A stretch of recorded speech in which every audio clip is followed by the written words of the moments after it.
Venus in the seventh house.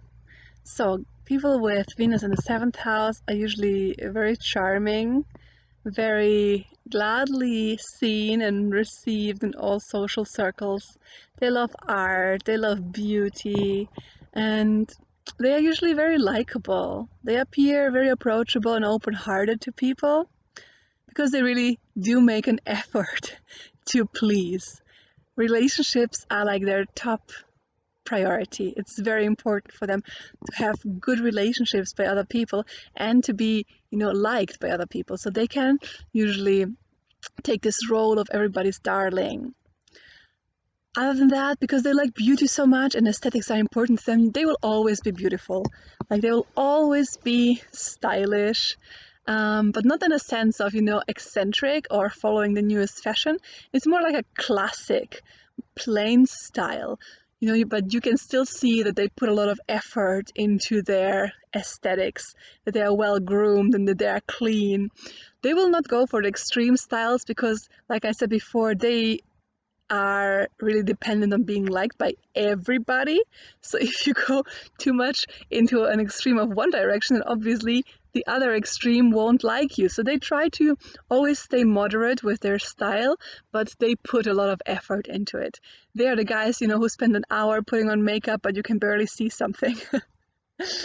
And they also obviously really care about the aesthetics of their couple. So you will always see them with a partner that is just as beautiful and that visually just fits with them. They will choose partners that, make a good fit for them socially and aesthetically. And they will usually be in partnerships. You will see these guys usually partnered up. And you might be wondering, how they do it. Like, it just seems like they know how to make relationships work on some level. Now, what's going on inside of them? So on the inside, there's actually not much to it. Because, like I said before, relationships are their top priority. So these people will just do everything to make their relationships work. It just feels like the most natural thing in the world for them to be in a partnership. And they will always have some kind of partner. If they're not in a real relationship, they will always have that one person that is always on their side. It might be a best friend or a platonic lover or a relationship like bond, but they always have this one priority person. They can also have a lot of friends, but they always have one priority person that they share their whole life with. And with everybody else, they just connect whenever time is right. But they need this one person that they share everything with. So because their mindset functions in two, they don't have a singular mindset. They don't plan stuff on their own. They plan everything in two. They plan their life in two. And they need the second half in order to feel right. They need to share their life and their daily experience with someone. They are very romantic, very affectionate. They just give a lot into the relationship, very loving. And sometimes they tend to take themselves back in order to suit the other because they value relationships so much that they don't want to lose it. And usually these people will be the serial monogamist kind of people because, like I said, they need this place of this primary important person on their side filled out. And they will always make sure to fill it out. They will always keep backups. And already established connections with people, that they think might work as a partner even if they are in a relationship, just keeping backups because they know that they can't work on their own. Without a partner, they can be quite insecure because they rarely have a very strong sense of identity. They identify and even over-identify with their primary bonding person. So they kind of merge a little bit with their primary bonding person. At times, this behavior can make them even resentful themselves, when they notice that they sacrifice too much of their needs and their wants in order to suit the other. But even then, it's still hard for them to stop that behavior. They also care a lot what other people think. And they can be easily shattered when somebody disapproves of them or doesn't like them or doesn't appreciate them for the lovely person that they're trying to be.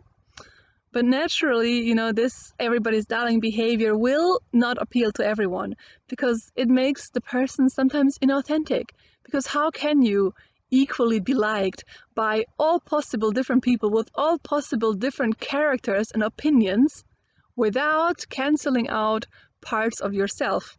It's kind of impossible because, to be liked by everybody, you have to adjust to everybody.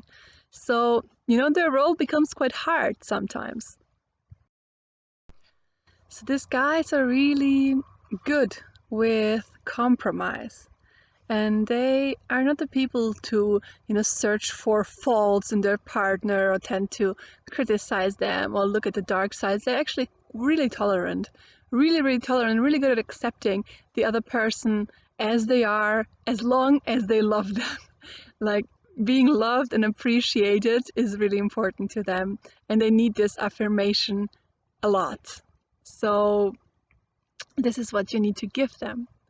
Other than that, the way they think about partners is not fundamentally as deep as, for example, somebody with a Venus in the 8th or 12th house. So they can sustain a relationship where there is no spiritual connection or no, true soul bond. They just look for someone halfway presentable to the outside world and someone that will appreciate them, love them, and share their life with. And then they're fine, they will stick with you, they're loyal, and that's their only desire, to be loved back. Now, how to get them? Well, it will be hard to catch them single. So if you want them and they are in a relationship, don't mind that. Like, just start being in touch with them. Just be their friend, make a contact and maintain the contact throughout time, because that will make you, step in line for a backup. Because as soon as they finish their relationship, they will immediately have a new one, right? So you won't have much time to find out or to, make a move then. You need to make your move before that. So step in line, become their friend, and but always keep this romantic undertone. Let them know that you're attracted to them, but don't make any really overt comments as long as they are in the relationship. But, so you are able to be the first one that knows when they're not in a relationship anymore, and then you can make your move. Other than that, other than catching them single, it's not that hard to get with a Venus in the 7th house, because all they want is to be loved. So, show them love, show them appreciation. Let them know that you're serious, that you're loyal, that you're monogamous, because they're not into games. They're not into, some loose arrangements in love. They really don't enjoy this.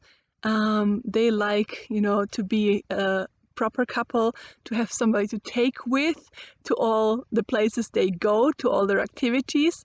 So do the same for them, just take them into your life, make them a part, take them to your activities, take them to social events, present them to your friends, maybe even, try to be very well groomed, because that's important to them. And that is practically the key to their heart. So I hope this information kind of helped you with trying to get your Venus in the 7th house or understanding yourself, and looking forward to seeing your comments about it.